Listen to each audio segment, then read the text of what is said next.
كما كتب على الذين من قبلكم لعلكم تتقون أياما معدودات فمن كان منكم مريضا أو على سفر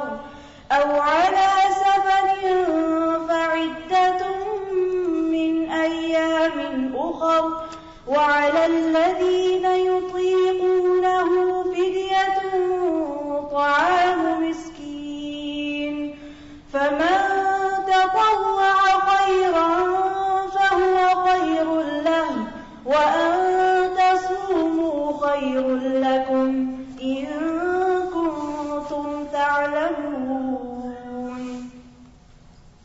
شهر رمضان الذي أنزل فيه القرآن هدى للناس وبينات من الهدى والفرقان فمن شهد منكم الشهر فليصم ومن كان مريضا أو على سفر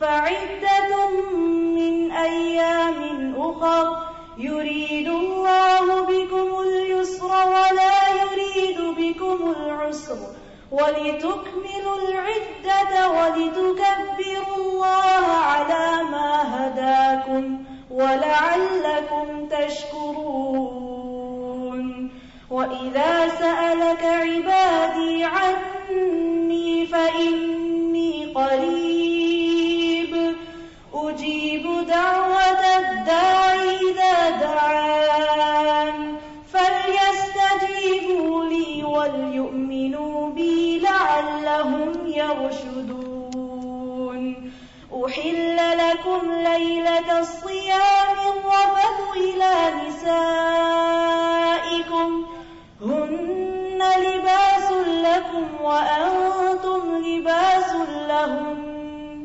علم الله أنكم كنتم تختانون أنفسكم فتاب عليكم وعفى عنكم فالآن باشروهن وابتغوا ما كتب الله لكم وكلوا واشربوا حتى يتبين لكم الخيط الأبيض من الخيط الأسود من الفجر ثم أتموا الصيام إلى الليل ولا تباشروهن وأنتم عاكفون في المساجد تلك حدود الله فلا تقربوها كذلك يبين الله آياته للناس لعلهم يتقون نحمده ونصلي على رسوله الكريم أما بعد فأعوذ بالله من الشيطان الرجيم بسم الله الرحمن الرحيم رب اشرح لي صدري ويسر لي أمري واحلل عقدة من لساني يفقهوا قولي. اس وقت آپ کے سامنے سورۃ البقرہ سے روزے کی فرضیت کے بارے میں جو آیات ہیں آیت نمبر 183 سے لے کر آخر تک پڑھی گئی. ان آیات کا ترجمہ: اے لوگو جو ایمان لائے ہو، تم پر روزہ رکھنا فرض کر دیا گیا جیسا کہ تم سے پہلے لوگوں پر فرض کیا گیا تھا تاکہ تم بچ جاؤ. گنتی کے چند دن ہیں. جو کوئی تم میں سے بیمار ہو یا مسافر ہو تو وہ گنتی کو دوسرے دنوں سے پورا کر لے. اور جو لوگ روزہ رکھنے کی طاقت نہ رکھتے ہوں وہ ایک مسکین کا کھانا فدیے میں دیں. پھر جو کوئی خوشی سے نیکی کرے تو وہ اسی کے لیے بہتر ہے. اور یہ کہ تم روزہ رکھو یہی تمہارے لیے اچھا ہے اگر تم علم رکھتے ہو. رمضان کا مہینہ وہ مہینہ ہے جس میں قرآن نازل کیا گیا جو لوگوں کے لیے ہدایت اور روشن نشانیوں پر مشتمل ہے اور فرقان بھی ہے. تو تم میں سے جو بھی اس مہینے کو پائے اسے چاہیے کہ وہ اس کے روزے رکھے اور جو کوئی بیمار ہو یا سفر پر ہو، مسافر ہو، تو وہ دوسرے دنوں سے گنتی پوری کر لے۔ اللہ تمہارے لیے آسانی چاہتا ہے اور تمہارے لیے تنگی نہیں چاہتا، اور تاکہ تم گنتی پوری کرو اور تاکہ تم اللہ کی بڑائی بیان کرو اس بات پر کہ اس نے تم کو ہدایت عطا کی، اور تاکہ تم شکر گزار بن سکو۔ اور جب میرے بندے آپ سے میرے بارے میں سوال کریں تو بتا دو کہ یقیناً میں قریب ہوں، میں پکارنے والے کی پکار کا جواب دیتا ہوں جب بھی وہ مجھے پکارے۔ بس چاہیے کہ وہ میری بات مانیں اور مجھ پر ایمان لائیں تاکہ وہ ہدایت پائیں۔ تمہارے لیے روزے کی راتوں میں اپنی بیویوں کے پاس جانا حلال کر دیا گیا، وہ تمہارا لباس ہیں اور تم ان کا لباس ہو۔ اللہ جانتا ہے کہ تم اپنے نفسوں سے خیانت کر رہے تھے، پھر وہ تم پر مہربان ہوا اور اس نے تم سے درگزر کیا، تو اب ان سے تعلق قائم کرو اور وہ تلاش کرو جو اللہ نے تمہارے لیے لکھا ہے، اور کھاؤ اور پیو یہاں تک کہ سفید دھاری سیاہ دھاری سے الگ ہو جائے فجر کے وقت، پھر اپنا روزہ رات تک پورا کر لو، اور ان سے مباشرت نہ کرو جبکہ تم مسجد میں اعتکاف کی حالت میں ہو، یہ اللہ کی حدود ہیں، ان کے قریب نہ جاؤ۔ اسی طرح اللہ تعالیٰ اپنی نشانیاں لوگوں کے لیے واضح فرماتا ہے تاکہ وہ بچ سکے۔ تھوڑی دیر کے لیے سوچئے کہ آپ کی عمر کیا ہے۔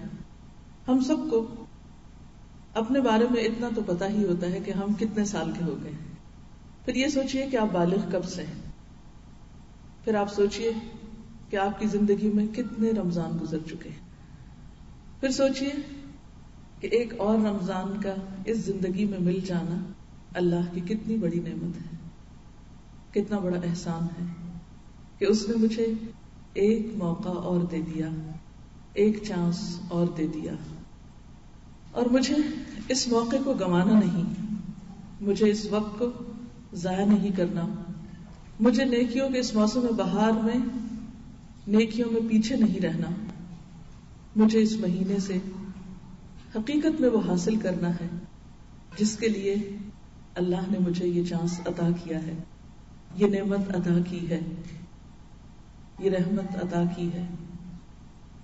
کتنے ہی لوگ ایسے ہوں گے جو پچھلے رمضان میں دنیا میں موجود تھے اور اب موجود نہیں ہیں، ان کا چانس ختم ہو گیا، لیکن ہمیں ایک موقع اور مل گیا۔ جیسا کہ آپ نے ان آیات میں دیکھا کہ روزے کا مقصد ایک ہی ہے اور وہ ہے تقویٰ۔ روزے کا اگر لفظی معنی دیکھا جائے تو لفظی معنی ہے رک جانا، سٹاپ، یعنی لفظ روزہ آتے ہی ذہن میں کیا آنا چاہیے؟ سٹاپ، رک جاؤ۔ جیسے آپ رکتے ہیں کہاں؟ ریڈ لائٹ پہ۔ آپ تیز گاڑی دوڑا کے جا رہے ہوتے ہیں، سرخ بتی جل گئی، آپ رک جاتے ہیں، سٹاپ، آگے نہیں جانا۔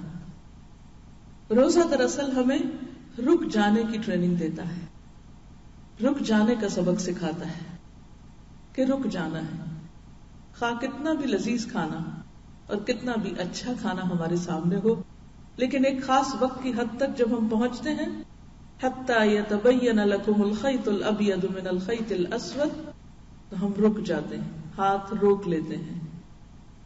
اسی طرح رات کو نیند کے لیے کتنا بھی دل چاہ رہا ہو، کتنی بھی نیند آئی ہو، لیکن سونے میں کمی کر دیتے ہیں، سونے سے رک جاتے ہیں، کیونکہ دن کی عبادت تو روزہ ہے اور رات کی عبادت قیام اللیل ہے، جسے ہم عام طور پہ تراویح کہتے ہیں، جو رات کے پہلے حصے میں ادا کی جاتی ہے۔ آخری حصے میں ادا کریں تو وہ تہجد کہلاتی ہے، اور پہلے حصے میں ادا کریں تو تراویح ہوتی ہے۔ اور پھر نہ صرف یہ کہ کھانے پینے سے رکنا، شوہر اور بیوی کے جائز اور حلال تعلق سے رکنا، نیند سے رکنا، بلکہ اس کے ساتھ ساتھ اور بھی بہت سی ایسی باتوں سے رکنا کہ جو ہمارے لیے نقصان دہ ہیں، جو واقعی ہمیں اللہ تعالی کی ناراضگی کی طرف لے جاتی ہیں۔ تو گویا روزہ ایک ٹریننگ ہے، یا دوسرا نام ہے سیلف کنٹرول کا۔ روکنے کے لیے کیا کیا جاتا ہے؟ جیسے آپ گاڑی کو کیسے روکتے ہیں؟ بریک لگا کے، اور بریک لگاتے لگاتے بالکل ایک لائن پہ آ کے پھر اس سے آگے نہیں جاتے، تو گویا آپ نے گاڑی کو کنٹرول کر لیا، روک لیا. بالکل اسی طرح روزہ ہمیں رک جانے کی، اپنے آپ کو کنٹرول کرنے کی ٹریننگ دیتا ہے، سبق دیتا ہے. تو ہم سب کو رک جانا ہے بہت سی چیزوں سے. اور اس رک جانے کا اصل مقصد کیا ہے؟ یہ خود کو روکنا بہت سی اللہ کی ناپسندیدہ چیزوں سے. کس لیے آخر؟ لعلکم تتقون، تاکہ ہمارے اندر تقوی پیدا ہو سکے. اور تقوی کیا ہے؟ برے انجام سے بچنے کے لیے گناہوں سے رک جانا، گناہوں سے بچنا، اللہ کی ناراضگی کے کاموں سے بچنا، اور اللہ کی رضا کی خاطر اور آخرت کے عذاب سے بچنے کے لیے اللہ کی اطاعت کے کاموں کو کرنا. تو تقوی دو چیزوں پر مشتمل ہے، ایک کرنے پر اور ایک نہ کرنے پر. تو اگر ہمیں رمضان کے مہینے میں اپنا گول اچیو کرنا ہے، اور وہ کیا ہے جو میں نے نہیں سیٹ کیا، وہ اللہ نے ہمارے لیے سیٹ کر دیا، لعلکم تتقون، تاکہ تمہارے اندر تقوی آ جائے، تم غلط کاموں سے بچنا سیکھ جاؤ اور تم اللہ کی اطاعت کرنے پر آمادہ ہو جاؤ. اللہ کی رضا میں، اللہ کی خوشی کے لیے وہ سب کچھ کرو جو اللہ تم سے چاہتا ہے کہ تم کرو، اور ان سب چیزوں سے بچ جاؤ جو اللہ تم سے چاہتا ہے کہ تم بچ جاؤ. تو ہمارا پھر رمضان کا گول کیا ہوا؟ رمضان کا مقصد کیا ہے؟ یہ ایک موقع جو ہمیں ملا ہے، یہ چانس جو ہمیں نصیب ہوا، اسے ہم نے کس کے لیے اویل کرنا ہے؟ اپنے اس ٹارگٹ کو میٹ کرنے کے لیے، اس گول کو پانے کے لیے، اور اپنے اس مقصد کو پورا کرنے کے لیے کہ مجھے روزے کے ذریعے، یاد رکھیے روزہ منزل نہیں ہے، روزہ ایک ذریعہ ہے، ایک ٹول ہے، ایک وسیلہ ہے، ایک واسطہ ہے جو آپ کو لے کے جائے گا آپ کی اصل منزل تک، جو اس بات کی ٹریننگ ہے کہ جب رکنے کو کہا جائے تو رکنا ہے، رکنا ہے، خود کو روکنا ہے. تو رکتے رکتے رکتے رکتے جب 30 دن آپ مسلسل اپنے آپ کو مختلف مواقع پر روکتے ہیں، نہ صرف یہ کہ کھانے پینے سے بلکہ ایسی باتوں سے بھی، اور ایسے ایکشن سے، اور ایسے جیسچر سے، اور ایسے ری ایکشن سے کہ جو اللہ تعالیٰ کو پسند نہیں، تو یہ الٹیمیٹلی آپ کے اندر قوت پیدا کر دیتا ہے، آپ کو اسٹرانگ ایمان عطا کرتا ہے کہ جس کے نتیجے میں پھر آپ آئندہ سال میں آہستہ آہستہ اس انرجی کو استعمال کرتے کرتے حتیٰ کہ پھر سیچوریشن پوائنٹ پہ جب پہنچتے ہیں 11ویں مہینے میں، تو اللہ تعالیٰ پھر اپنی رحمت کر دیتا ہے اور پھر ہمیں انرجائز کرنے کے لیے روزے جیسی نعمت عطا کرتا ہے. اور جیسا کہ آپ سب جانتے ہیں کہ روزہ عبادت ہے. تو بات یہ ہے کہ ہم سب سوچ لیں کہ میری زندگی کے جتنے بھی سال گزرے، جتنا بھی عرصہ ہو گیا مجھے بالغ ہوئے، جتنے بھی رمضان مجھے زندگی میں ملے، اور جو کچھ بھی میں اب تک کرتی رہی ہوں، مجھے اس سے بہتر کرنا ہے. جو کچھ میں آج ہوں، مجھے رمضان کے آخری دنوں میں اس سے بہتر بننا ہے. مجھے نیکی میں آگے جانا ہے، مجھے خیر میں آگے بڑھنا ہے، مجھے یہیں نہیں کھڑے رہنا. اس لیے کہ نبی صلی اللہ علیہ وسلم نے فرمایا، برباد ہو گیا وہ شخص، تباہ ہو گیا وہ شخص جس کا آج اس کے کل سے بہتر نہیں، جس کا آج اس کا پریزنٹ اس کے پاسٹ سے اچھا نہیں. تو ہمیں پیچھے نہیں جانا، ہمیں اس حال میں بھی نہیں رہنا جس میں اب ہیں ہمیں اس سے آگے جانا ہے. اور اس کے لیے ہمیں تقوی کی ضرورت ہے. جیسے گاڑی کو آگے جانے کے لیے فیول چاہیے ہوتا ہے. آپ جتنی چاہیں قیمتی گاڑی لے لیں، بہترین سے بہترین ماڈل کی، لیکن اگر اس میں فیول نہیں تو وہ نہیں چلے گی، وہ آپ کو منزل تک نہیں پہنچائے گی. چاہے ہم بائی نیچر کتنے ہی اچھے انسان کیوں نہ ہوں، ہم ایک اچھے ہیومن بینگ کیوں نہ ہوں، ہم جو کچھ بھی ہوں، لیکن ہم سب جانتے ہیں کہ ہم اندر سے کمزور ہیں، اور ہمیں صرف ایک چیز طاقتور کرتی ہے، اور وہ اللہ سے مضبوط تعلق ہے، اللہ تعالیٰ کا قرب ہے. تو تقوی ہر اس چیز کو دور کرتا ہے، وہ سارے بیریئر ہٹاتا ہے جو ہمیں دراصل اللہ تعالیٰ تک پہنچنے میں رکاوٹ پیدا کرتے ہیں یا ہماری سپیڈ کو سلو کر دیتے ہیں. تو ہمیں جتنے بھی ہماری سپیڈ میں سپیڈ بریکرز آتے ہیں، ہمارے گناہ دراصل کیا ہیں؟ سپیڈ بریکر ہیں جو ہمیں اللہ تعالیٰ تک پہنچنے نہیں دیتے، اس اعلیٰ منزل تک جانے نہیں دیتے، تو رمضان میں ملنے والی اس قوت سے انشاءاللہ ایسی برائیوں اور ایسی خرابیوں کو چھوڑنا ہے جو ابھی تک ہم نہیں چھوڑ سکے. سب اس بات کو جانتے ہیں کہ انسانوں کے اندر جو تبدیلی آتی ہے وہ بالکل فطری طور پر آتی ہے، بالکل ایسے ہی جیسے موسم تبدیل ہوتا ہے. آج کل آپ دیکھ رہے ہیں کہ موسم تبدیل ہو رہا ہے تو کیا ہوتا ہے، کبھی ایک دم ٹھنڈک ہو جاتی ہے، پھر گرمی لوٹ آتی ہے، پھر ٹھنڈک ہوتی ہے، پھر گرمی لوٹ آتی ہے. تو بالکل انسانوں کے اندر بھی جو تبدیلیاں ہوتی ہیں وہ اسی طرح ہوتی ہیں. اگر دیکھا جائے تو ہم اچھائی کی طرف بڑھتے ہیں، پھر ذرا سے ٹھنڈے پڑنے لگتے ہیں، پھر اس کے بعد پھر ذرا آگے بڑھتے ہیں، پھر پیچھے، پھر. لیکن آپ نے یہ دیکھا ہوگا کہ جب موسم مثلا گرمی سے سردی کی طرف تبدیل ہوتا ہے تو پلٹ پلٹ کر گرمی کے جھونکے آتے ہیں، لیکن یہ نہیں ہوتا کہ وہ پھر سے پورا گرم ہو جائے، الٹیمیٹلی وہ پورا ٹھنڈا ہو جاتا ہے. اسی طرح جب سردیوں سے موسم گرمیوں میں بدلنا شروع ہوتا ہے تو بھی یہی پروسیس شروع ہوتا ہے. اچانک ایسا نہیں ہوتا کہ سخت سردی سے سخت گرمی آ جائے. اسی طرح آپ دیکھیے رات اور دن کے منظر کو، آپ دیکھیے کہ دن چڑھتا ہے، روز آپ کے سامنے مثال آتی ہے، آہستہ آہستہ آہستہ اندھیرا روشنی میں بدلتے بدلتے ایک پورے عروج پر پہنچ جاتا ہے. انسانوں کے اندر جو تزکیہ کا عمل ہوتا ہے، اچھا بننے کا جو عمل ہوتا ہے، اس پر بھی اسی طرح کے فیزز گزرتے ہیں.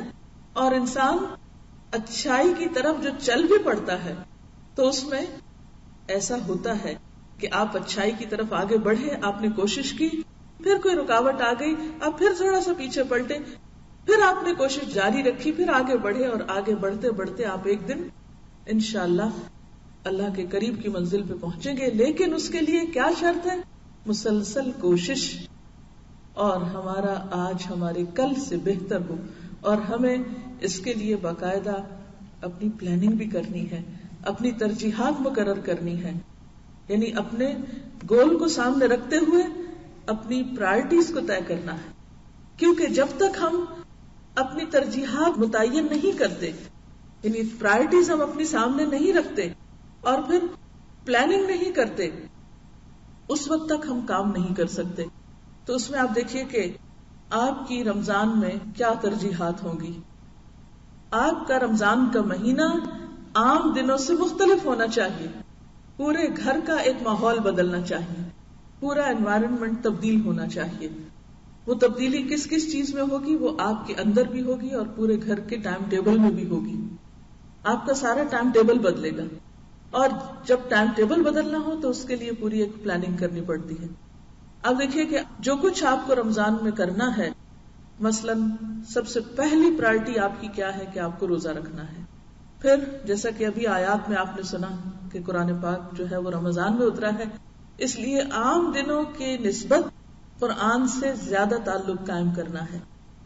پھر اسی طرح قرآن کے ساتھ ساتھ اللہ سے دعائیں بھی خوب مانگنی، کیونکہ رمضان ہی کے متعلق جو آیات ہیں اس میں قرآن کی بات خاص طور پر وَإِذَا سَأَلَكَ عِبَادِي عَنِّي فَإِنِّي قَرِيبٌ أُجِيبُ دَعْوَةَ الدَّاعِ إِذَا دَعَانِ، دعاؤں کا ذکر آتا ہے.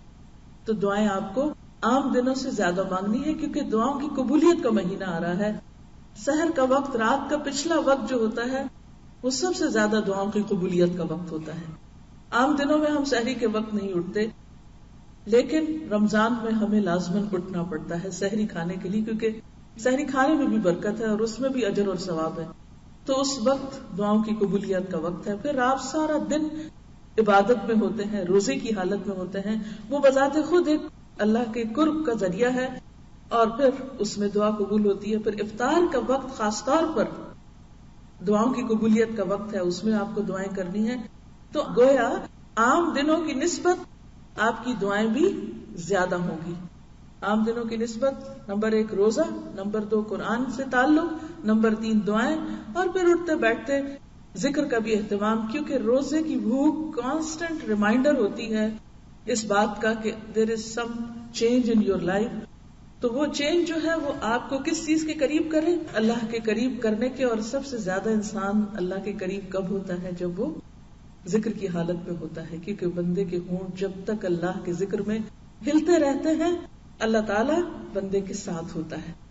اور پھر اسی طرح صدقہ خیرات، کیونکہ یہ مہینہ ایک دوسرے کی ہمدردی کرنے کا مہینہ ہے، غمخواری کرنے کا مہینہ ہے، جس مہینے میں انسان کے جو اعمال ہیں وہ عام دنوں کی نسبت زیادہ اجر اور ثواب کے مستحق ہوتے ہیں، لہٰذا آپ کو عام دنوں کی نسبت زیادہ صدقہ خیرات کرنا ہے. اس کے لیے آپ کو پھر پلاننگ کرنی ہوگی. پھر اسی طرح راتوں کی عبادت، خاص طور پر آخری عشرہ جو ہے اس میں آپ کو جو کچھ کرنا ہے اس کی پلاننگ بھی شروع سے ہی کرنی ہوگی. مثلاً اگر آپ کہیں کام کرتے ہیں یا کہیں جاب کرتے ہیں یا کوئی بھی آپ کا اور بزنس ہے یا کچھ، تو ان 10 راتوں کو خاص طور پر آپ اللہ کی عبادت کے لیے عام دنوں کی نسبت زیادہ خاص کر لیں. نبی صلی اللہ علیہ وسلم عام حالات میں بھی ہمیشہ نیکیوں کی طرف دوڑتے رہتے تھے، لیکن رمضان کے آخری عشرے میں خاص طور پر آپ صلی اللہ علیہ وسلم کے صدقہ خیرات کی خاص طور پر ذکر آتا ہے حدیث میں کہ آپ صلی اللہ علیہ وسلم جب جبریل سے ملتے، یعنی جبریل علیہ السلام سے، اور رمضان کی ہر رات میں آپ کی ملاقات ہوتی، تو آپ آندھی سے بھی زیادہ تیزی کے ساتھ صدقہ خیرات کیا کرتے تھے. تو اس مہینے میں کوشش یا ٹارگٹ ہمارا یہ ہونا چاہیے کہ کوئی بھی شخص جو ہمارے آس پاس یا ہمارے جان پہچان میں ہے، کوئی بھی خیر اور بھلائی سے محروم نہ رہ جائے، یا ہماری طرف سے اس کو کسی نہ کسی قسم کا فائدہ ضرور پہنچے. اور اس کے لیے بھی ہمیں پھر پلاننگ کرنا ہے. اور زکوٰۃ کے علاوہ افطار کی شکل میں یا عید کے تحائف کی شکل میں یا پھر دین کی تعلیم کو آگے بڑھانے کے لیے یا فقراء، مساکین، یتامى، جو بھی لوگ ہیں ان سب کی مدد اور خدمت کے لیے، خواہ وہ یہاں ہیں خواہ وہ کہیں اور ہیں، اس کے لیے بھی آپ کو کوشش کرنا ہوگا. پھر اسی طرح خصوصاً حقوق العباد میں صلہ رحمی، رشتہ داروں کا حق جو ہے اس کی طرف بھی توجہ کرنی ہوگی. تو بہرحال یہ ہماری ترجیحات میں سے ہوگا کہ یہ ہماری پرائرٹیز ہیں. عام دنوں میں یہ سب کام ہم کرتے بھی ہیں، نہیں بھی کرتے، کبھی آف اینڈ آن، اوپر نیچے کرتے ہیں، لیکن ہمیں گن کے ٹارگٹ رکھ کے ان تمام چیزوں کو کرنا ہے. اور اس کے لیے پلاننگ کرنا ہے. پلاننگ کس طرح کرنا ہے؟ مثلا یہ ہے کہ آپ پہلی چیز یہ کہ روزے کی تو آٹومیٹیکلی اللہ نے پلاننگ کر دی، شروع کرنے اور اختتام کرنے کا وقت مقرر کر دیا. لیکن اس کے لیے آپ پلاننگ یہ کریں گے کہ آپ کو مثلا روزے میں گھر والوں کو کھلانے پلانے کے لیے کیا بنانا ہوگا. مہینے بھر کا آپ مینیو بنا لیجئے، راشن ڈال لیجئے، جو کچھ بھی کرنا ہے. اگر رمضان سے 1-2 دن پہلے آپ ان تمام کاموں کو کر لیں تو اس میں یہ ہے کہ رمضان میں بازاروں میں زیادہ گھومنے پھرنے سے جو وقت ضائع ہوگا اس کو آپ بچا سکتے. اور اسی طرح عید سے پہلے جو کچھ آپ نے شاپنگ کرنی ہے وہ آخری عشرے جیسی قیمتی ترین دنوں کو ضائع کرنے کی بجائے آپ اس کو پہلے سے ہی کر لیں. اور پھر اس کے بعد جیسے تلاوت قرآن ہے تو آپ اس کے لیے ضرور پلان کیجئے کہ آپ کو کب، کس وقت، کہاں، کتنا پڑھنا ہے. ناظرہ میں آپ کتنا پڑھ سکتے ہیں، اور ریئلسٹک پلاننگ کیجئے. ایسی امیجنری پلاننگ نہ کریں کہ جو آپ کر نہ سکیں، کیونکہ اللہ تعالیٰ کے نزدیک یہ بات بہت غضبناک کرنے والی ہے.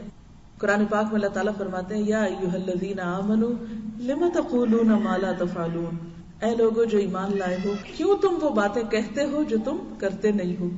جو کرنا نہیں وہ کہنا بھی نہیں، اس کا پھر کوئی دعویٰ بھی نہیں کرنا. تو آپ جو بھی پلاننگ کریں وہ ایسی کریں جس کو آپ میٹ کر سکیں.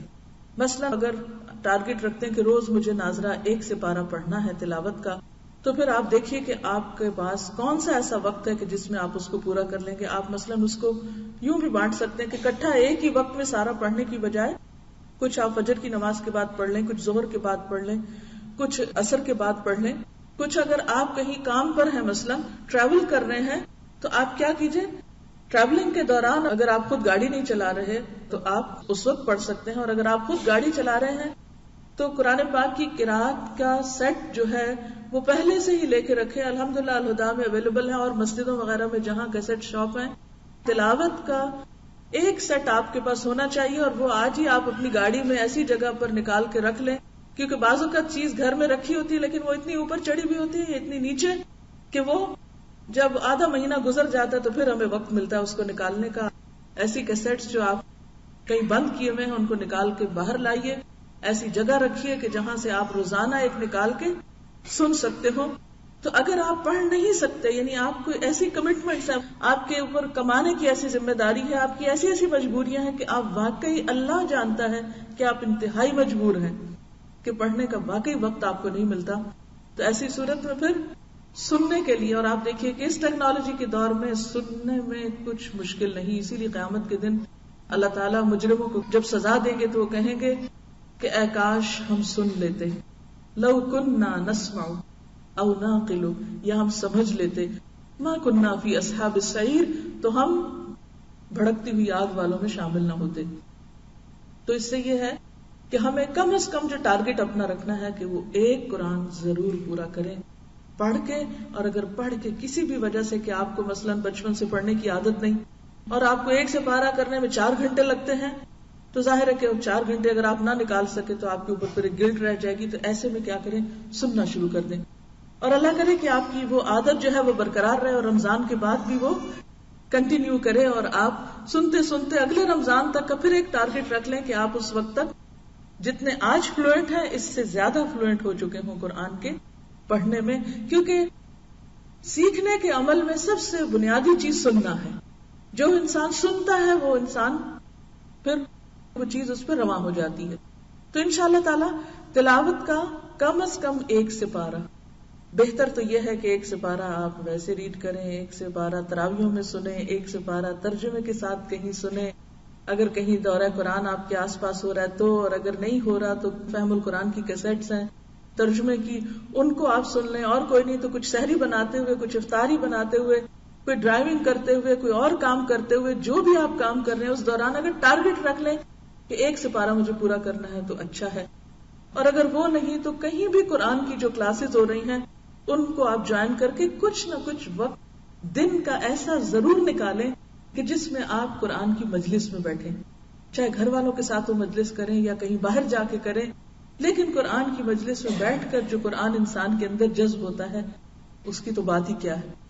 تو کیونکہ رمضان میں قرآن نازل کیا گیا ہے، اور یہ تجربے سے ثابت شدہ بات ہے کہ جتنا قرآن رمضان میں سمجھ میں آتا ہے اور دل میں اترتا ہے، عام دنوں میں روزے کے بغیر وہ بات ہی نہیں بنتی، کیونکہ اللہ تعالیٰ نے ان 2 چیزوں کو لازم و ملزوم رکھا۔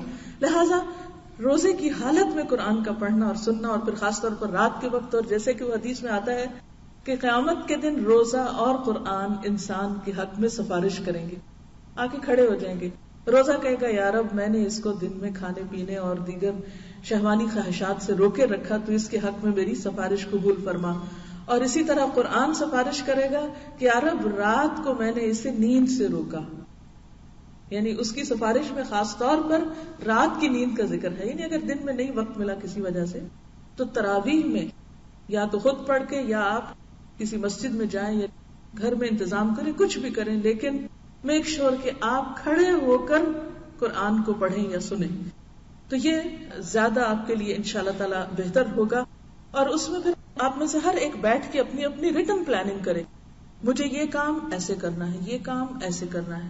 پھر اگر تراویح پڑھنا ہے تو پہلے سے طے کر لیں کہ تراویح کہاں پڑھنے جائیں گے آپ، کون سی قریب ترین مسجد یا جگہ ہے۔ یہ نہ ہو کہ ادھر سے نماز کا وقت ہو اور ادھر گھر میں بیٹھ کے آپ جھگڑ رہے ہو، ایک کہے وہاں چلے دوسرا کہے وہاں چلے، اور آپ پہنچے اس وقت جبکہ پہلے حصہ جو ہے وہ قرآن کا پورا ہو چکا ہو۔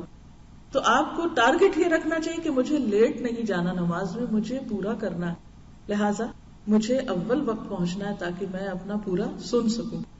اور انشاءاللہ جب آپ نیت کر لیتے ہیں نا، ارادہ کر لیتے ہیں، 100% کا آپ ارادہ کر لیتے ہیں، تو انشاءاللہ اگر آپ اس میں سے 98% کر پائے، 95 کر پائے، تو بھی جو آپ کی نیت تھی اللہ تعالیٰ اس کو کاؤنٹ کرے گا اور آپ کا اجر پورا ہو جائے گا۔ اور پھر یہ ہے کہ اس میں استقامت اختیار کریں، کبھی ایک مسجد میں جانا، کبھی دوسری میں، کبھی تیسری میں، کبھی چوتھی میں، کہیں سے کچھ کہیں سے کچھ کہیں سے کچھ، یہ طریقہ ٹھیک نہیں ہے، کیونکہ اس میں آپ کا قرآن پورا نہیں ہوتا، آپ سنجیدگی کے ساتھ کھڑے ہو کر اول سے آخر تک نہیں سن سکتے۔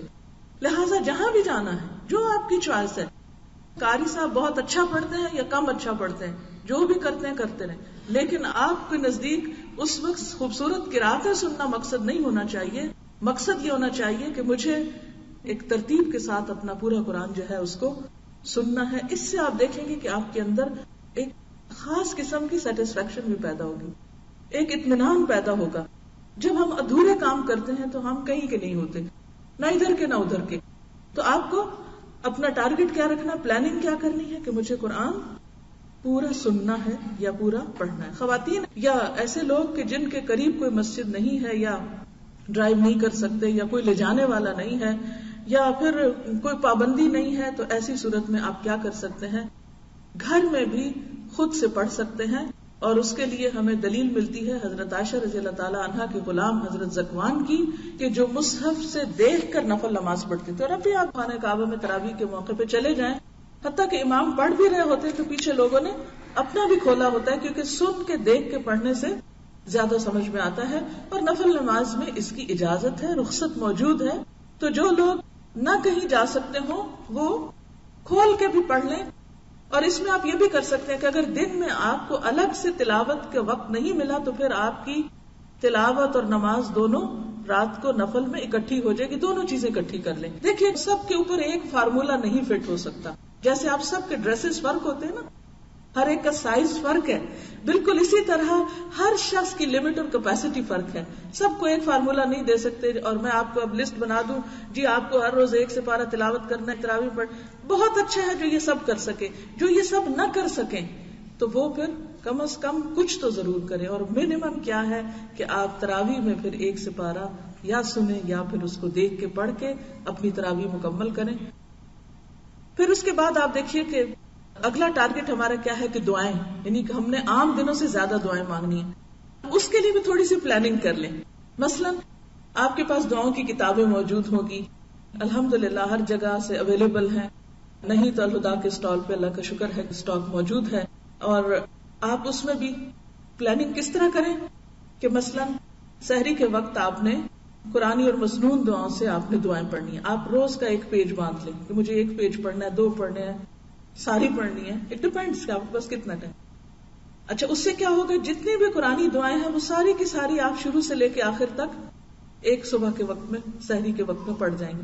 پھر اسی طرح صبح شام کی دعائیں بھی جو ہیں وہ بھی ہو سکتی ہیں. شام کے وقت، افطار کے وقت بھی آپ کیا کر سکتے ہیں، کوئی ایک کتاب مقرر کر لیں اور اس میں سے آپ شروع سے لگ کے، یعنی اگر آپ کو آتی ہے نا تو دعا کا صرف سیکوینس دیکھیں گے تاکہ مس نہ ہو، اور باقی آپ اپنے دل سے مانگیں گے. بند کر لیں اگر زبانی آتی ہے، اول تو آنی چاہیے کیونکہ دعا میں خشوع ضروری ہے. اور یہ کتاب کا بتانا یہ کوئی آپ کے اوپر فرض ہے، لازم نہیں، لیکن یہ میں پلاننگ آپ کو کر کے دے رہی ہوں کہ اس طرح فائدہ کیا ہوگا، چھوٹے گا کچھ نہیں.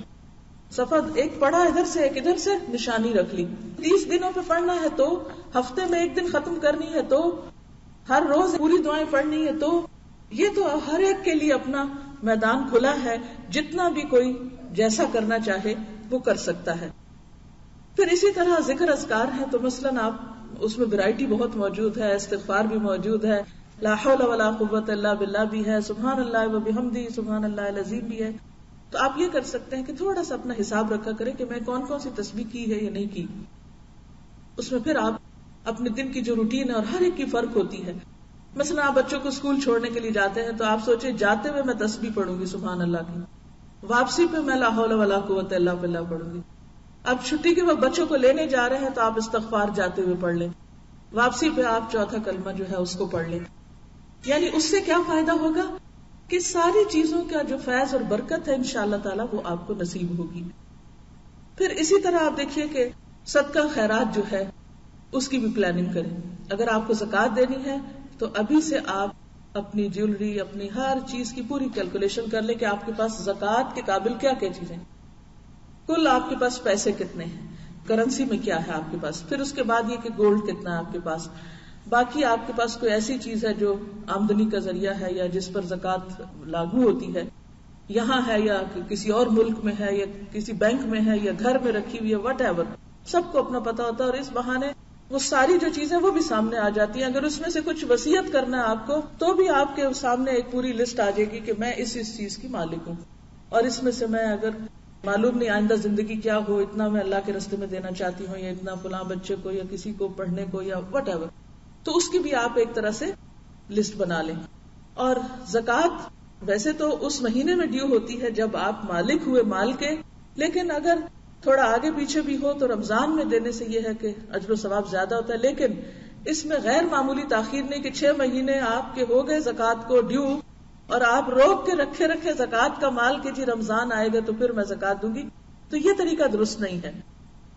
اس میں آپ دے دیجئے اور اگر اگلے سال کا آپ نے ابھی سے دینا ہے تو پہلے پھر آپ دے دیجئے اگر رمضان کا ثواب آپ کو حاصل کرنا ہے. لیکن بلا وجہ اس کو ڈیلے نہیں کرنا چاہیے. یا پھر آگے آ رہا ہے حج کا مہینہ، تو ذوالحج کے پہلے 10 دنوں میں کوئی بھی جو نیکی کا کام ہے وہ پورے سال کے کاموں سے افضل ہوتا ہے. تو ان دنوں میں بھی پھر آپ اگر ابھی کچھ کمی بیشی ہو گئی تو وہاں پوری کر لیں. پھر اس میں آپ دیکھیے کہ صدقہ خیرات میں آپ یہ بھی دیکھ سکتے ہیں کتنا حصہ فقیروں مسکینوں کو کھانا کھلانے پہ، کتنا رشتہ داروں کو، بہن بھائیوں کو، یا اور جو بھی اور عزیز رشتہ دار ہیں ان کو کیا دینا ہے. اپنے الماریاں اپنی ہر چیز نکال کے دیکھ کے اچھا یہ فلاں کو یعنی ایک جنرل سا آئیڈیا کر لے کہ کس کس کو مجھے عید پر یا ویسے رشتہ داری کے حق کے ادا کرنے کے موقع پہ کیا دینا ہے. پھر اسی طرح اگر آپ روزہ نہیں رکھ پائیں گے، مثلا حاملہ عورتیں جو ہیں فدیہ دے سکتی ہیں اور بعد میں قضا رکھ سکتی ہیں. یا پھر یہ ہے کہ آپ بیمار ہیں، یا یہ کہ ایسی بیماری ہے جس کو کبھی بھی درست نہیں ہونا، یا بوڑھے ہیں ایسے لوگ، تو ان کی جو کیلکولیشن ہے وہ ابھی سے کر کے آپ اس پیسے کو بھی شروع رمضان میں ہی نکال دیں. پھر اسی طرح یہ ہے کہ اگر آخری عشرے کی کوئی خاص آپ نے عبادت کرنی ہے، کہیں سے چھٹی لینی ہے، تو وہ اپلائی کرے، کچھ کرے، پلان کریں کہ مجھے تاک راتوں میں کیا کیا کرنا ہوگا. مثلا قرآن پڑھنا ہے، یا نوافل پڑھنے ہیں، یا اعتکاف کرنا ہے، یا کچھ اور کرنا ہے، تو وہ ابھی سے آپ کے ذہن میں ہونا چاہیے. کیونکہ عام طور پہ ہوتا ہے کہ جب کام بالکل سر پہ آ جاتا ہے پھر ہم شروع کرتے ہیں تو اس وقت پھر ہم صحیح طور پر اس کو ادا نہیں کر سکتے. پھر اسی طرح یہ ہے کہ آپ نے اگر کوئی بھی اور نیکی کا کام سوچا ہوا ہے تو خاص طور پر روزہ جو ہے سیلف کنٹرول کی چونکہ ایک مشق ہے، تو اپنی اس بات کی بھی کوئی پلاننگ کر لیں کہ میں نے رمضان میں مثلا جھوٹ سے بالکل پرہیز کرنا ہے، اور پھر رمضان کے بعد بھی میں آئندہ زندگی میں اب اس سے توبہ کرتی ہوں، کیونکہ قیامت کے دن سچے لوگوں کو ان کی سچائی فائدہ دے گی. ھذا یوم ینفع الصادقین صدقہم، یہ وہ دن ہے جس دن سچے لوگوں کو ان کی سچائی فائدہ دے گی. سچائی فائدہ دینے والی چیز ہے.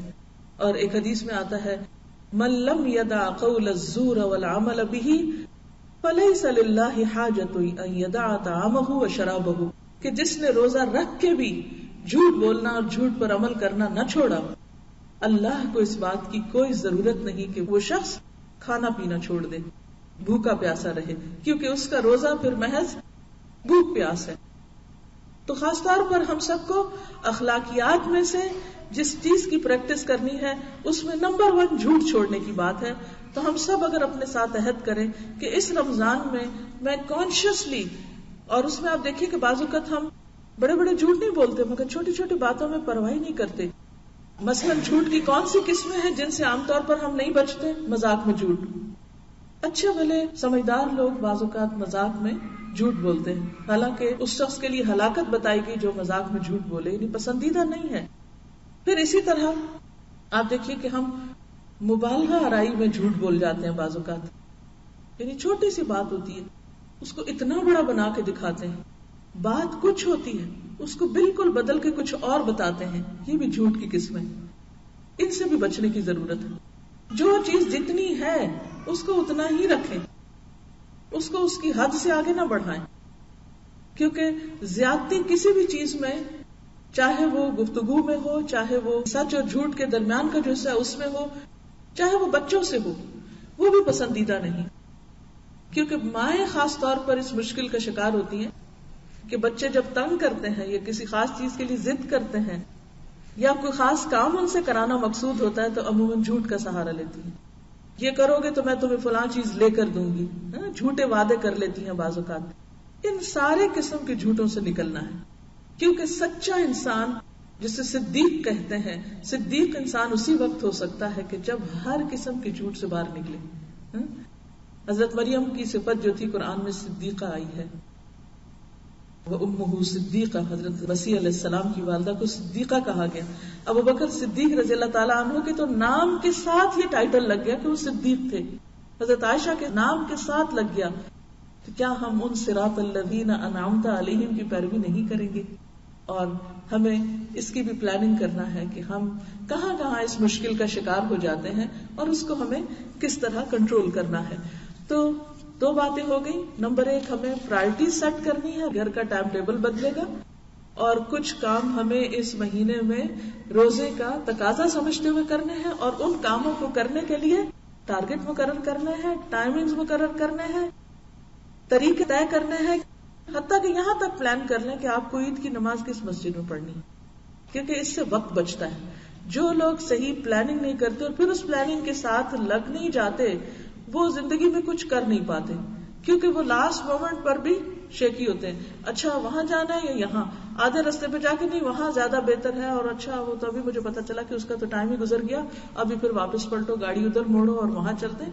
پہلے سے ہی پتا کر کے رکھنا ہے تراویح کا ٹائم کیا ہے کسی مسجد میں جہاں آپ جانے والے ہیں، عید کی نماز کس مسجد میں کس وقت ہوگی، پہلی نماز پڑھنی ہے یا دوسری پڑھنی ہے، کیا کرنا ہے کیا نہیں کرنا، سب چیزوں کا طے کر لیں. اور اس کے بعد مثلاً آپ ماں ہیں، ماں کی ایک بہت بڑی ذمہ داری ہے، گھر کا سارا نظام جو ہے ان کے ہاتھ میں ہوتا ہے، لہٰذا یہاں آپ اپنی کچھ اتھارٹی بھی استعمال کریں. بچوں کو اور میاں کو اور سب کو تھوڑا سا آپ بیٹھ کے ان سے مشورہ کریں، کیونکہ پلاننگ میں مشورہ ضروری ہے. مشورہ کریں اور اس کے بعد آپ کروائیں، میک شور کہ یہ چیزیں ہو رہی ہیں. اور پھر آپ دیکھیے آپ تو تنہا چل بھی نہیں سکتے، آپ کو تو بچوں کو بھی ساتھ لے کے جانا ہے. وہ قرآن پڑھ رہے ہیں یا نہیں پڑھ رہے، وہ نماز پڑھ رہے ہیں یا نہیں پڑھ رہے، فرائض کی بھی پابندی کر رہے ہیں یا نہیں کر رہے. اور باقی انہوں نے ٹھیک ہے وہ سب کچھ وہ نہیں کریں گے، لیکن انشاءاللہ اگر آپ کرتے ہوئے نظر آئیں گے ان کو تو آپ کو دیکھ کر وہ بھی سیکھیں گے کہ انہیں بھی یہ سب کچھ کرنا ہے. تو انشاءاللہ العزیز ہم نے جو اپنا ٹارگٹ رکھا کہ ہمیں پہلے سے بہتر بننا ہے، پہلے سے اچھا بننا ہے، ہمیں نیکیوں میں آگے جانا ہے، تو پھر اس میں آپ دیکھیے کہ ہمیں عبادات میں بھی اچھا بننا ہے. مثلاً روزہ ہے تو سوچا سمجھا روزہ ہو، اللہ کی خاطر ہو. نماز ہے تو اس میں آپ دیکھیے کہ گول کیا رکھنا ہے کہ مجھے پہلے سے بہتر نماز پڑھنی، خشوع و خضوع کے اعتبار سے، یا اس کا معنی سمجھتے ہوئے پڑھنا ہے. اندر سے مزید اچھا کیسے بننا ہے، اپنے دل میں اللہ کی اور محبت لانی ہے، اللہ تعالیٰ کے اوپر توکل کو بڑھانا ہے، یقین کو بڑھانا ہے، اعتماد کو بڑھانا ہے، اللہ کے خوف اور خشیت کو بڑھانا ہے. اور سب سے بڑھ کر یہ ہے کہ روزہ جو ہے وہ صبر اور ضبط نفس اور برداشت. تو اندر کیا لانا ہے، اندر میں آپ اسٹرانگ کیسے ہونا ہے، اپنے لیے ایک لفظ چن لیجیے اور وہ یہ ہے برداشت. یعنی پورا مہینہ آپ کو اپنی اندرونی حالت کی پریکٹس کرنے کے لیے برداشت کو اپنا موٹو بنانا ہے کہ مجھے برداشت کرنا، مجھے بھوک برداشت کر رہی ہوں تو مجھے دوسرے کی کڑوی کسیلی باتیں بھی برداشت کرنی ہے، مجھے اپنے غصے کو بھی کنٹرول کرنا ہے، مجھے اپنے فضول باتیں کرنے کی جو عادت ہے اس کو بھی کنٹرول کرنا ہے، زیادہ کثرت کلام کو بھی کنٹرول کرنا ہے. تو یہ جو سیلف کنٹرول ہے یہ ہوگا تو آپ بہتر انسان بن سکیں گے. اور جیسے بہترین ڈرائیونگ اس شخص کی ہوتی ہے کہ جس کو گاڑی پر بہترین کنٹرول ہوتا ہے اور وہ ایک الرٹ اور کانشیس انسان ہوتا ہے، بالکل اسی طرح بہترین روزہ تبھی ہو سکتا ہے جب آپ کانشیسلی روزہ رکھیں اور آپ کو سیلف کنٹرول بھی نصیب ہو. پھر اس کے بعد آپ دیکھیے کہ مجھے اپنی گفتگو میں بھی بہتری لانی ہے، یعنی اچھا انسان اگر بننا ہے تو مجھے اپنی نہ صرف یہ کہ اندر کی کیفیت اچھی کرنی ہے، مجھے اپنی گفتگو کو بھی اچھا کرنا ہے. اور گفتگو میں سب سے بڑھ کر دو چیزیں، ایک دیکھیے تقویٰ جو میں نے بتایا تھا آپ کو، کچھ کرنے کے کام ہوتے ہیں اور کچھ چھوڑنے کے کام ہوتے ہیں. تو گفتگو میں اچھی اچھی باتیں جہاں کرنی ہے وہاں، دوسری طرف جھوٹ سے بچنا ہے اور لغو گفتگو سے بچنا ہے، کیونکہ قد افلح المؤمنون الذین هم فی صلاتهم خاشعون والذین هم عن اللغو معرضون. یقیناً کامیاب ہو گئے وہ لوگ جو اپنی نمازوں میں خشوع اختیار کرتے ہیں اور جو لغو سے پرہیز کرتے ہیں. لغو بےہودہ، بیکار، فضول، لا یعنی، بے مقصد ایسی گفتگو سے پرہیز کرنا ہے، غیر ضروری طویل گفتگو سے پرہیز کرنا ہے، مناسب الفاظ استعمال کرنے ہیں. اور انشاءاللہ جب آپ نیت کر لیں گے نا اور آپ ارادہ کر لیں گے تو اللہ تعالیٰ آپ کو توفیق بھی دے گا. آپ کو معلوم ہے کہ پچھلی قوموں میں چپ کا روزہ بھی ہوتا تھا، ان کو صرف کھانے سے نہیں روکا جاتا تھا بلکہ ان کو بولنے سے بھی روکا جاتا تھا. یہ اللہ کا بڑا احسان ہے کہ ہم سے وہ چپ کا روزہ تو اٹھا لیا گیا اور صرف باقی روزہ رہ گیا. لیکن بالکل چپ نہیں ہمیں ہونا، مگر یہ ہے کہ ہم اپنی کثرت کلام کو ایک لمٹ کے اندر ضرور لائیں. اب دیکھیے نا، ہر چیز کی ایک لمٹ ہوتی ہے. اگر آپ کی زبان غیر ضروری باتوں میں زیادہ استعمال ہوئی، آپ کے دماغ بھی لگ رہا ہے، آپ کی انرجی بھی لگ رہی ہے، تو وقت کہاں بچے گا کہ آپ پھر تلاوت کر سکے، وقت کہاں بچے گا کہ آپ پھر کوئی ذکر اور بہترین کام بھی کر سکے. تو اس کے لیے بے حد ضروری ہے کہ آپ کے اندر ایک سنجیدگی بھی ہو. اس کے بعد یہ ہے کہ بہتر انسان بننے کے لیے آپ کا جو عمل ہے یا آپ کے جو جسم کے اعضاء ہیں ان سے بہتر کام لینا، خواہ وہ اللہ کی عبادت میں ہو، نماز وغیرہ میں، خواہ وہ بندوں کی خدمت میں ہو. یعنی اگر آپ کسی کا ہاتھ بھی تھام لیتے ہیں، کسی کو سپورٹ دے دیتے ہیں، کسی کو اچھا مشورہ دے دیتے ہیں، کسی کا دکھ بانٹ لیتے ہیں، تو یہ بھی سارا کیا ہے، ایک طرح سے نیکی کا ہی ایک کام کر رہے ہیں اور اس میں آپ بہتری لا رہے ہیں. پھر اسی طرح یہ ہے کہ خاص طور پر حرام سے بچنا ہے. حرام چاہے وہ گفتگو میں ہو، خواہ وہ کھانے میں ہو، خواہ وہ کسی بھی چیز میں ہو. مثلا گفتگو میں حرام صرف جھوٹ نہیں ہے بلکہ غیبت بھی ہے، چغلی بھی ہے، لڑائی جھگڑے کی باتیں، تان و تشنیع بھی ہے کہ کسی کو بول کے تانا دینا کہ تم ایسے ہو ویسے ہو، لڑائی جھگڑا، گالی گلوچ، کیونکہ یہ سب کچھ روزے کے منافی ہے. اور نبی صلی اللہ علیہ وسلم نے خاص طور پر روزے کی حالت میں لڑائی جھگڑے اور گالی گلوچ سے منع کیا ہے کہ روزے کی حالت میں ایسا نہ کرو، اور اگر کوئی تمہیں گالی دے تو تم کیا کہو، انی امرؤ صائم، کہ میرا تو روزہ ہے. لیکن ہم میں سے کتنے لوگوں نے کبھی کسی کی لڑائی کا جواب اس سے دیا ہو کہ میرا تو روزہ ہے. آپ اتنا جملہ بولے تو صحیح، سب لڑائی ختم ہو جائے گی کہ میرا تو روزہ ہے، میں تو جواب نہیں دے سکتا. کیونکہ مومن تو ساری زندگی روزے سے ہوتا ہے. اگر پوچھے تو رمضان کا مہینہ تو صرف یاد دہانی کرانے کے لیے آتا ہے، ورنہ اگر حقیقت میں دیکھا جائے تو مومن کا روزہ تو ساری زندگی کا روزہ ہے، مرتے دم تک کا روزہ ہے. اسے حرام چیزوں سے بچنا ہے، چاہے وہ گفتگو میں ہو، چاہے کھانے پینے میں ہو، چاہے کسی بھی اور طرح کی غلط چیزیں ہوں. تو ان سب چیزوں کو ہمیں اپنے سامنے رکھ کے، پلاننگ کر کے اور اوقات کو مقرر کر کے ہمیں کرنا ہے. کیونکہ اوقات مقرر کرنا جو ہے وہ بے حد ضروری ہے. اگر وقت مقرر نہ کیا تو بھی کام نہیں ہو سکتے. روزے سے متعلق چند ایک فقہی مسائل بھی آپ کی خدمت میں پیش کرتی ہوں. روزہ چونکہ ایک عبادت ہے، ایک ریچول ہے، تو جس طرح نماز کے کچھ شرائط ہیں، کچھ اس میں پابندیاں ہیں، کچھ اس کی درستگی کے لیے ضروری چیزیں ہیں، اسی طرح صحیح طور پر روزہ رکھنے کے لیے بھی اور روزے کے درست ہونے کے لیے بھی کچھ شرائط اور کچھ پابندیاں ہیں جن کا خیال رکھنا ضروری ہے. میں نے تقوی کا پہلو ہے اس کو پہلے اس لیے اجاگر کیا کیونکہ ہمیں اصل چیز تو اس مقصد کو حاصل کرنا ہے، اور پھر اس کے بعد یہ کہ ذریعہ کا درست ہونا وہ ضروری ہے. یہ بالکل ایسے ہی ہے کہ جیسے آپ کو اگر پیاس لگی ہو تو آپ کیا کرتے ہیں، پانی پیتے ہیں. اصل مقصد آپ کا کیا ہے، پیاس بجھانا. لیکن اس کے لیے آپ کیا چیز استعمال کر رہے ہیں، پانی. اب جب آپ پانی پیئیں گے تو پانی کے لیے اس برتن کا صاف ہونا بھی ضروری ہے جس میں آپ پانی پی رہے ہیں، اور پانی کا بھی صاف ہونا ضروری ہے، اور پھر اتنی مقدار میں ہونا بھی ضروری ہے کہ جس سے آپ کی پیاس بجھ سکے. کیونکہ اگر آپ ضرورت سے زائد پانی پی جاتے ہیں تو بھی ٹھیک نہیں، اور اگر آپ کو کم ملتا ہے تو بھی آپ کی تسلی نہیں ہوتی، اور اگر پانی تو ڈھیر ہے مگر وہ پاک صاف نہیں تو بھی ٹھیک نہیں. تو اس میں جو شرائط ہیں پیاس بجھانے کی وہ اس پانی میں پوری ہونی چاہیے ہر اعتبار سے. اسی طرح تقوی کا حصول اگرچہ ہمارا مقصد ہے، لیکن ذریعہ اور طریقہ اور جو کچھ کرنا ہے روزے کی حالت میں، جن چیزوں سے بچنا ہے، ان کا بھی درست ہونا ضروری ہے. سب سے پہلی بات تو یہ ہے کہ روزہ ایک فرض عبادت ہے جو بیسک اسلام کے پلرز ہیں اس میں سے ایک پلر ہے، جیسے نماز ہے، روزہ ہے، حج ہے، زکوٰۃ ہے. تو اسی طرح روزہ جو ہے فرض ہے، لیکن کس پر؟ عاقل پر، بالغ پر. عاقل سے مراد یہ ہے کہ باشعور ہو، مجنون پر روزہ نہیں ہے. ایسا انسان جو چاہے بالغ ہی کیوں نہ ہو لیکن اگر اس کی عقل صحیح کام نہیں کرتی، اس کو پتہ ہی نہیں کہ وہ روزے سے ہے، وہ چاہے تو کچھ کھا لے یا پی لے، تو شریعت نے اس کو مکلف نہیں قرار دیا. جیسے کہ حدیث میں آتا ہے کہ 3 لوگوں سے قلم اٹھا لیا گیا، یعنی ان کے اعمال نامہ نہیں لکھا جاتا. بچہ جب تک کہ بالغ نہ ہو جائے، سویا ہوا شخص جب تک کہ جاگ نہ جائے، یعنی اگر کوئی شخص سوئے ہوئے میں باتیں کر رہا ہے تو وہ باتیں اس کے اعمال نامے میں حق یا خلاف میں نہیں لکھی جائیں گی. اسی طرح تیسری چیز جو ہے وہ جنون ہے. اگر کوئی شخص بے ہوش ہے، یا یہ کہ قومے میں ہے، یا کسی بھی وجہ سے شعور نہیں رکھتا، یا تھوڑا بہت شعور بھی ہو مگر بچوں جتنا ہے، تو ایسی صورت میں اس پر روزہ نہیں ہے. اور پھر اسی طرح نابالغ بچے پر بھی روزہ فرض نہیں ہے، بالغ پر فرض ہے. اور بلوغت کی علامت لڑکیوں میں کیا ہے؟ پیریڈز کا شروع ہونا. بعض بچیوں میں اگر 10 ایئرز میں 10 سال کی عمر میں شروع ہو رہے ہیں تو 10 سال کی عمر سے روزہ فرض ہو چکا ہے. اگر وہ چھوڑتی ہیں تو اس کی قضا کرنی ہوگی. اور اس میں خاص طور پر آپ دیکھیے کہ بعض اوقات چھوٹے چھوٹے عذر یا چھوٹا چھوٹا بہانہ کر کے ہم روزہ جو ہے اس کو چھوڑ دیتے ہیں.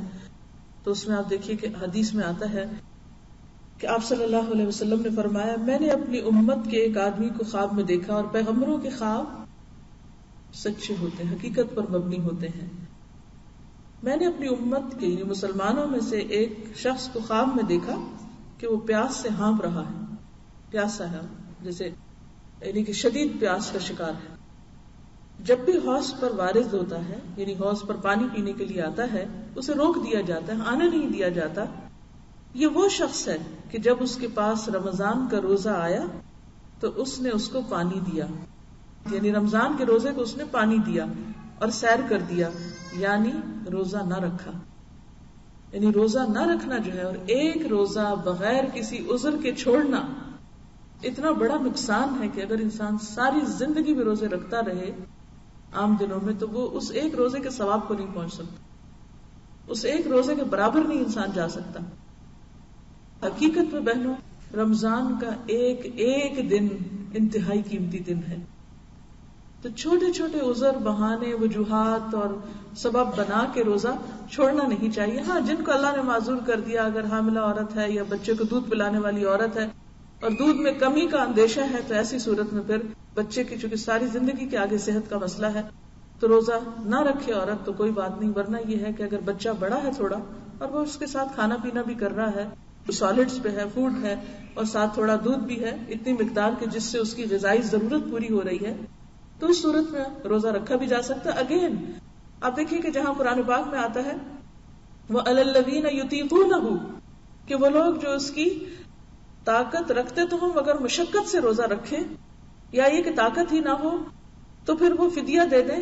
اور ساتھ ہی فرمایا وَأَن تَصُومُوا خَيْرٌ لَكُمْ, یعنی صرف ایک رخصت اس لیے نہیں رخصت کہ بس ہر شخص رخصت کے پیچھے دوڑ پڑے. اس میں بھی یہ ہے کہ جو رخصت نہ لینا چاہے اور سہولت سے کام کر سکے تو وہ کر لے, لیکن مشقت میں پڑ کے نہیں, پھر وہ اللہ کی ناراضگی ہوگی. کیونکہ اللہ تعالیٰ کو یہ بات پسند ہے کہ اس کی رخصتوں کو بھی قبول کیا جائے جس طرح اس کی پابندیوں کو قبول کیا جاتا ہے. یعنی جس طرح اللہ تعالیٰ نے جو چیزیں ہمارے لیے ہمیں روکا اس سے اور ہم رک جاتے ہیں, اسی طرح اللہ تعالیٰ کو کیا پسند ہے کہ جو چیز میں نے آسانی دی تو میں دین میں اس آسانی کو بھی اختیار کرو. تو بہرحال روزہ جو ہے وہ لازم ہے. اور لڑکے کے لیے یہ ہے کہ اس کے احتلام جو ہوتا ہے, واٹری ڈسچارج جو نیند کی حالت میں ہوتا ہے آٹومیٹیکلی, جس کو احتلام بولتے ہیں, جب وہ شروع ہو جائے اور اس کی علامت عام طور پر آواز کا بدلنا یا آواز کا بھاری ہونا ہے تو وہ اس کی بلوغت کی علامت ہے. اور اس میں ضروری نہیں کہ کوئی ایک ایج ہے کہ آپ 10 سال ہے یا 11 ہے یا 12 ہے, پھر طبیعتوں پہ, نسلوں پہ, علاقوں کے فرق سے یہ سمپٹمز فرق ہو سکتی ہیں. لیکن اگر وہ سمپٹمز کافی عرصے تک نہیں ظاہر ہو رہی تو ایسی صورت میں پھر اگر 15 سال کی عمر سے تجاوز کر رہی تو پھر روزہ ایک طرح سے فرض ہو جائے گا. بہرحال اس میں بلوغت کے بارے میں بہت سی الگ بحث موجود ہے جس میں جانے کا اس وقت موقع نہیں ہے. اسی طرح مریض کو روزہ نہ رکھنے کی رخصت ہے, لیکن مریض کون سا مریض؟ ہر مریض نے یہ نہیں کہ فلو ہو گیا تو جی اب آج روزہ نہیں رکھ رہے کیونکہ فلو ہو گیا. فلو کو تو بلکہ آرام آئے گا اگر آپ روزہ رکھے تو وہ مریض جس کے مرض میں روزہ رکھنے سے اضافہ ہو, جس کی تکلیف میں اضافہ ہو. مثلا السر کے بعض مریض ہوتے ہیں کہ جن کو ہر تھوڑی دیر کے بعد کھانا پڑتا ہے. پھر یہ بھی نہیں کہ صرف ایک مرض کا آپ نے ڈاکٹر نے آپ کو بتا دیا جی آپ کو السر ہے تو اب آپ کے چونکہ مجھے السر اس لیے مجھے روزہ نہیں رکھنا.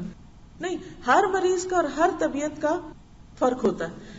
روزے کی حالت میں لغو اور رفث اور ان چیزوں سے بچنا چاہیے. نبی صلی اللہ علیہ وسلم نے فرمایا کتنے ہی روزہ دار ایسے ہیں جن کو اپنے روزے سے سوائے بھوک پیاس کے کچھ بھی نہیں ملتا, اور کتنے ہی راتوں کو قیام کرنے والے ایسے ہیں کہ جن کو اپنے رات کے قیام میں سوائے رات جاگنے کے کچھ بھی حاصل نہیں ہوتا. تو کیونکہ انہوں نے شعور کے ساتھ نہ روزہ رکھا اور نہ ہی اس کا احترام کیا اور نہ ہی اس کی جو حقیقی کنڈیشنز تھی ان کو فلفل کیا, تو اس سے وہ ایک مشقت اور محنت تو کی مگر اجر سے خالی رہ گئے. تو ہمیں شعوری روزہ رکھنا ہے اور اللہ کے لیے اپنی عبادت کو خالص رکھنا ہے. اور اس میں کسی بھی اظہار اور اس کی ضرورت نہیں ہے. اس میں آپ دیکھیے، آپ تجربے سے دیکھیں گے جتنی بھی کوئی نیکی ہمیں توفیق ہوتی ہے نا، یہ صرف اللہ کے اذن سے ہوتی ہے، اور یہ اللہ کی خاص رحمت ہوتی ہے کہ ہمیں کوئی بھی نیکی کے کام کرنے کا موقع مل جائے. اللہ ہمیں چن لے کسی بھی نیکی کے لیے، لیکن جب آپ کے دل میں ریاکاری یا اپنی بڑائی یا کوئی بھی ایسی بات آتی ہے اور آپ اسے ظاہر کرنے لگتے ہیں، تو آپ نے دیکھا ہوگا کہ اکثر اس کے بعد کر ہی نہیں پاتے. یعنی وہ ایسے لگتا ہے کہ جیسے وہاں سے سٹاپ لگ گیا. جب کام میں دکھاوا آ جاتا ہے نا، تو اس سے نقصان کیا ہوتا ہے کہ وہ جس کی توفیق سے کر رہے تھے نا، وہ مدد کا ہاتھ پیچھے سے ہٹ جاتا ہے اور کام جو ہے وہ سب کھٹائی میں پڑ جاتا ہے. تو کوشش یہ کیا کریں کہ اپنی نیت کو، چاہے چھوٹی نیکی ہو یا بڑی ہو، اللہ کے لیے خالص کرتے ہوئے. اس لیے تو کہیں چھوٹا موٹا بیان کرنا کافی ہے کہ دوسروں کو دیکھ کے شوق ہو جائے، اپنے بچوں سے یا قریبی لوگوں سے، لیکن عموماً نیکیوں کا اظہار یا اعلان جو ہے وہ انسان کو کبھی تکبر میں مبتلا کر دیتا ہے، کبھی ریاکاری کا اندیشہ ہو جاتا ہے، اور تقویٰ کی جو ایک کیفیت ہے اس میں بہرحال انسان کو کچھ نہ کچھ نقصان ہو جاتا ہے. پھر اسی طرح یہ ہے کہ اگر رات کو جنابت کی وجہ سے غسل کی ضرورت، تو اس کے لیے شرط نہیں کہ سحری سے پہلے کیا جائے. مثلا اگر آنکھ دیر سے کھلی تو انسان کے میں تو ناپاک ہوں اور اب تو میں آج روزہ ہی نہیں رکھ سکتی کیونکہ میں تو پاک ہی نہیں. اگر ناپاک بھی ہے تو کوئی بات نہیں، سحری کھا لیجیے اور نماز سے پہلے آپ غسل کر سکتے ہیں. بہت سے لوگوں کو یہ مسئلہ نہیں معلوم ہوتا، جس کی وجہ سے بعض اوقات وہ روزے میں خلل کر جاتے ہیں. حدیث میں آتا ہے کہ نبی صلی اللہ علیہ وسلم کو بعض اوقات اس طرح فجر ہوتی کہ آپ جنابت کی حالت میں ہوتے، آپ سحری کھا لیتے اور اس کے بعد غسل فرماتے، یعنی فجر کی اذان کے بعد بھی آپ نہا سکتے ہیں. پھر اسی طرح آپ دیکھیں روزے کی حالت میں منہ میں ایک خاص قسم کی بساند ہو جاتی، اگرچہ وہ جو بساند ہے وہ اللہ تعالیٰ کو بہت پسند ہے، وہ کستوری سے بھی زیادہ خوشبودار ہے اللہ کے ہاں، لیکن اس کے باوجود مسواک کی کثرت کرنی چاہیے تاکہ جو منہ کے اندر سے اسمیل ہے وہ بلا وجہ دوسروں کو اذیت دینے کا سبب نہ بنے. نبی صلی اللہ علیہ وسلم روزے کی حالت میں مسواک کیا کرتے تھے، اور مسواک سے اگر مسواک کی کڑواہٹ یا کسی بھی قسم کا ذائقہ زبان پر آتا ہے تو چونکہ وہ حلق سے نیچے نہیں جاتا، اس سے روزہ مکروہ نہیں ہوتا یا روزہ ٹوٹتا نہیں ہے. پھر اسی طرح یہ ہے کہ شوہر اور بیوی کا جسمانی تعلق تو درست نہیں ہے، لیکن ویسے اگر ایک دوسرے کے قریب آنے سے یا ایک دوسرے کو ہاتھ لگانے سے روزہ جو ہے وہ نہیں ٹوٹتا. پھر اسی طرح سرما لگانے سے بھی روزہ نہیں ٹوٹتا، یا آنکھ میں کوئی تھوڑی بہت دوا اگر ڈالے، لیکن شرط یہ ہے کہ وہ حلق سے نیچے نہ جائے. دھواں یا کھانے کی خوشبو سے بھی روزہ نہیں ٹوٹتا، یا کلی کرنے سے روزہ نہیں ٹوٹتا. شرط یہ ہے کہ بس حلق سے نیچے کوئی چیز نہیں جانی چاہیے. اسی طرح بعض اوقات بعض لوگ استھما کی وجہ سے اگر وہ پف لیتے ہیں تو وہ بھی ہے کہ لنگز میں جاتا ہے، اسٹمک میں نہیں جاتا، تو جو چیز اسٹمک میں جائے اس سے روزہ ٹوٹتا ہے. ہاں، اس سے پرہیز کرنا چاہیے کہ کوئی بھی چیز گلے کی، کھانے کی نالی کے ذریعے آپ کے پیٹ میں اترے، چاہے وہ تھوڑی مقدار میں ہو، چاہے وہ ایک قطرے کے برابر ہو، اس سے روزہ باقی نہیں رہتا. اسی طرح یہ ہے کہ جان بوجھ کے کھانے سے روزہ ٹوٹتا ہے، اور جان بوجھ کے قے کرنے سے بھی. یعنی ایک تو قے ہے جو خود ہی آگے، مثلا بعض لوگ سحری کے وقت نہیں کھا سکتے، اور اگر وہ زبردستی ثواب سمجھ کے کچھ کھا لیتے ہیں تو پھر وہ اندر نہیں رکھ سکتے اور وہ قے کر دیتے ہیں. اگر تو قے خود آ گئی تو روزہ نہیں جائے گا، لیکن اگر آپ نے منہ میں انگلی ڈال کے یا کسی بھی چیز سے آپ نے خود قے کی تو اس سے پھر روزہ باقی نہیں رہے گا. اور پھر اسی طرح یہ ہے کہ اگر کوئی شخص جان بوجھ کے روزہ توڑے، مثلا وہ شوہر بیوی کا تعلق قائم کر لیا کسی نے روزے کی حالت میں، یا کچھ جان کے کھا لیا اس نے، تو اس کا کفارہ صرف ایک روزہ رکھنا نہیں ہے یا مسکین کا فدیہ نہیں ہے، بلکہ کفارہ 2 مہینے مسلسل روزے رکھنا ہے، یا پھر غلام آزاد کرنا ہے، یا پھر 60 مسکینوں کو کھانا کھلانا ہے. یعنی پہلی چیز غلام آزاد کرنا، اگر وہ نہیں تو 2 مہینے کے متواتر روزے رکھنا. یعنی اس سے آپ اندازہ لگائیں کہ اللہ کی حرمتوں کو توڑنے کا کتنا بڑا جرمانہ ہے. دس از اے فائن. کہ ایسے امور سے یا ایسی چیزوں سے پرہیز کرنا چاہیے. کہتے ہیں نا تلک حدود اللہ فلا تقربوها، یہ اللہ کی حدود ہے، قریب نہ جاؤ، کیونکہ جب قریب جاؤ گے تو پھر کیا ہوگا، حدود توڑنے کا اندیشہ ہو جائے گا، اس میں پڑ بھی سکتے اس مشکل میں. تو ایسے میں اگر کسی نے سابقہ زندگی میں کوئی ایسی خطا ہوئی ہو یا بھول ہوئی ہو تو اس کا کفارہ کیا ہے، ایک غلام آزاد کرنا، وہ نہ ملے تو 2 مہینے کے روزے رکھنا، اور اگر وہ اب عمر گزر گئی رکھنے کی تو پھر 60 مسکینوں کو کھانا کھلانا جو ہے وہ اس کا کفارہ ہے. وہ دنیا میں اپنی زندگی میں اپنے ہاتھ سے ہی دے جانا چاہیے، بنسبت اس کے کہ انسان جہالت کی حالت میں اللہ کے ہاں پہنچ جائے اور پکڑ ہو۔ پھر اسی طرح یہ ہے کہ انجیکشن میں اگر کوئی دوا وغیرہ ہے، انرجی جس سے نہیں ملتی تو کوئی حرج نہیں، لیکن اگر کوئی ایسی چیز کہ جس سے انسان کو، جیسے گلوکوز کو لے رہا ہے یا کوئی ایسی چیز لے رہا ہے، چاہے وہ حلق سے نہ بھی ہو، ڈائریکٹ سٹمک میں ڈالی جا رہی ہو، تو اس سے بھی روزہ جو ہے وہ ٹوٹ جائے گا، کیونکہ غذا کا جسم میں داخل کرنا درست نہیں ہے۔ پھر اسی طرح اگر دن میں کوئی سو رہا ہے اور اس کو احتلام ہو گیا ہے اور نہانے کی ضرورت پیش آ گئی تو اس سے روزہ نہیں ٹوٹے گا، الا یہ کہ جان بوجھ کر کسی نے کسی بھی غلط طریقے سے کوئی ایسا کام کیا ہو، اس سے روزہ باقی نہیں رہے گا۔ یہ چند ایک مسائل تھے جو آپ کے سامنے رکھنا ضروری تھے، صرف یاد دہانی کے لیے، کیونکہ سال گزر جاتا ہے تو پھر کچھ باتیں پتہ ہوتی بھی ہیں اور ہمیں بھول جاتی ہیں۔ اس کے ساتھ ہی میں آج کی گفتگو کا اختتام کرتی ہوں۔ اللہ تعالی ہم سب کو اس حال میں رمضان گزارنے کی توفیق دے کہ ہم واقعی اس کے پیارے بندوں میں شامل ہو سکے، اور یہ رمضان ہمارے لیے پہلے سے زیادہ خیر اور بھلائی اور نیکیوں اور تقوی میں اضافے کا سبب بنے۔ وآخر دعوانا ان الحمد للہ رب العالمین۔ سبحانک اللہم وبحمدک نشہد ان لا الہ الا انت نستغفرک ونتوب الیک۔ السلام علیکم ورحمۃ اللہ وبرکاتہ۔